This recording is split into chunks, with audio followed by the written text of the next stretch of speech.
Well, no one can help having a meta theory. Every time you approach a subject, you approach it from a certain point of view, and the point of view is colored by some philosophy or other. Is it possible to know this or that? Do we have to stick to appearances, or do we have to go beyond appearances? Are there individuals only, as Margaret Thatcher thought, or are there social systems too, and so on and so forth? So every one of us is a philosopher, but the problem is whether one is a good philosopher or a bad philosopher, whether one's philosophy promotes research or blocks it.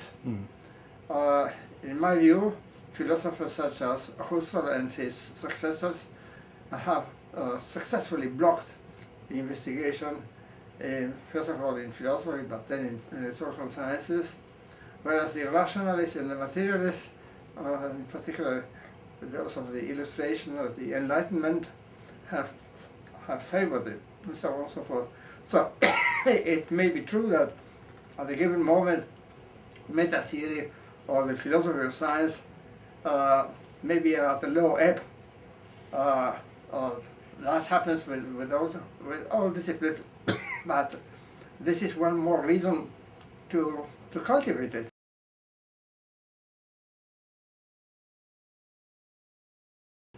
I think grand theories are necessary, but there are two cores, and one has to specify them, one has to try and mathematize them, and they don't serve as a substitute for specific theories, for regional theories.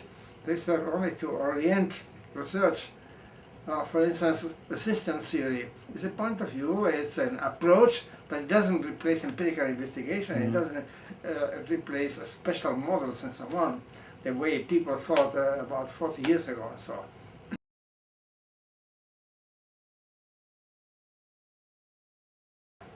We must keep the distinction between descriptive and normative, of course, they are quite different, but as for criticism belongs to all responsible intellectual activities, but it's not a replacement for constructive work. Criticism, first of all, is much easier than invention and creation.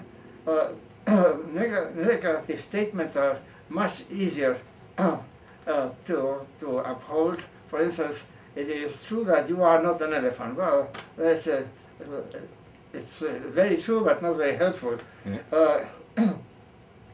But critical theory, so far as I understand it, emphasizes conflict at the expense of cooperation.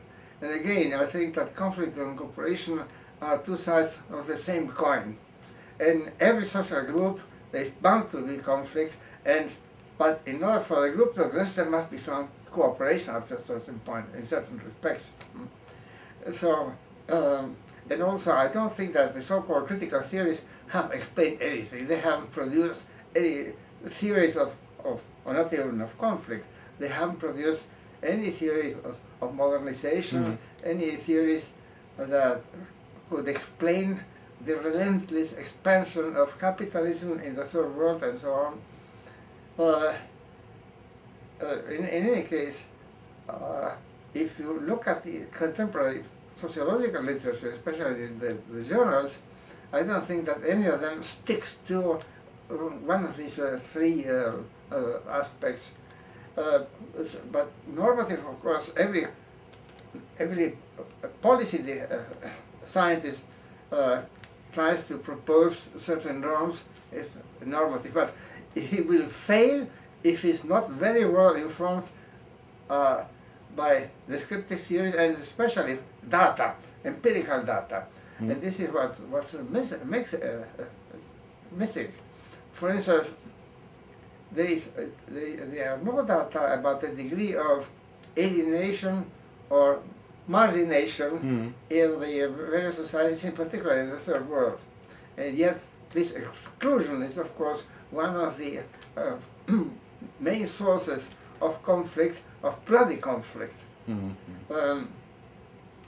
Until recently, many countries didn't even have, didn't keep a track changes in the Gini index of income inequality. For instance, Argentina doesn't have one. Most other countries do have one, finally. But there are many other indexes that are missing.